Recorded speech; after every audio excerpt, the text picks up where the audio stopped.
Outro ponto que você vai levar em conta, né, nesse momento de montagem de consultório, né, é porque que as pessoas mudam de profissional. Então, o que que você não pode fazer, o que que você não deve fazer em hipótese alguma, você já começa a planejar, né, levar em conta isso para que isso não aconteça no teu consultório. Então, o primeiro ponto hoje que faz um paciente deixar de ir, e às vezes ele não fala nada, é o desrespeito com o horário marcado, com o horário agendado.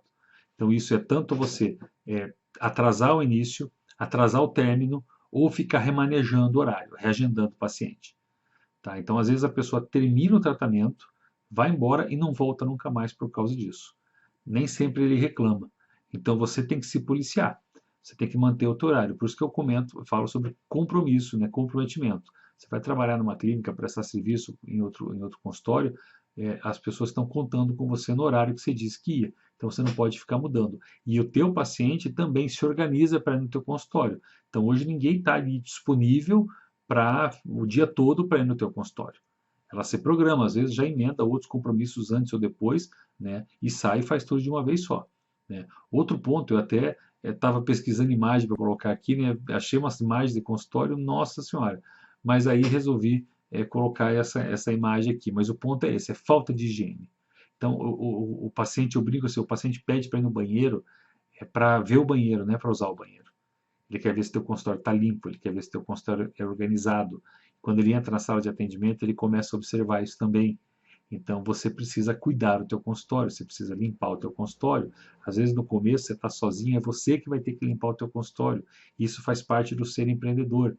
E aí você não está preparado para isso, você não quer fazer isso. Então isso faz parte do pacote. Né? Então tome muito cuidado com isso. Mantenha o teu consultório limpo, limpo. O refletor, a cuspideira, o teu jaleco, tenha um jaleco de reserva sempre, o da tua secretária também, sempre um de reserva. Pode acontecer alguma coisa no consultório durante um procedimento ou outro e você tem que trocar. Então sempre tenha reserva. Enfim, é o básico, né? Eu vejo isso como básico. Não estou falando de esterilização de material, estou falando de limpeza de sala mesmo. Então, isso é o segundo motivo que faz com que uma pessoa deixe de ir. E vou frisar, vou repetir. Às vezes ele não fala nada, na maioria dos casos ele não fala, ele simplesmente não volta. Você marca uma consulta e ele não vai. Tá? Você manda mensagem para ele e ele não responde. Então, às vezes é por isso que ele não está respondendo. Você tem que pensar nisso também. Outro motivo, descortesia, falta de atenção. Então, não significa que o paciente tem sempre razão, não significa que você vai fazer tudo o que ele quer, mas você tem que ser solícito, você tem que responder os questionamentos dele. Né? Senão, sabe, cria um distanciamento. Tem que ter empatia. Né? Explica para ele o que está acontecendo. E aí vem o outro motivo pelo qual as pessoas deixam de ir num consultório ou mudam de profissional. O profissional não explica o tratamento. A pessoa não entende o que você está falando. Então você tem que tomar muito cuidado com a linguagem técnica que você usa. Você tem que conhecer o teu público para saber como é que você vai falar com ele, que termos que você vai falar, que expressões que você vai usar, como é que você vai traduzir as coisas da odontologia para ele entender. Eu no começo tinha uma dificuldade muito, não uma dificuldade, mas tinha uma preocupação muito grande. Como é que eu ia falar de coisas de administração para um dentista? Como é que eu ia falar em termos e nomes que a gente usa numa nomenclatura de administração? E hoje vocês têm termos que vocês usam que a gente que é leigo não entende. Então o paciente não sabe o que é uma cúspide, ele não sabe o que é uma cerâmica com lei, ele não sabe o que é uma cerâmica em lei, ele não sabe o que é uma cirurgia retalho, ele não sabe o que é uma avulsão, às vezes ele não sabe o que é uma endodontia. Então você tem que explicar para ele. E aí vem o outro ponto: explicar demora. Uma consulta inicial não pode demorar 10 minutos, não pode demorar 15 minutos.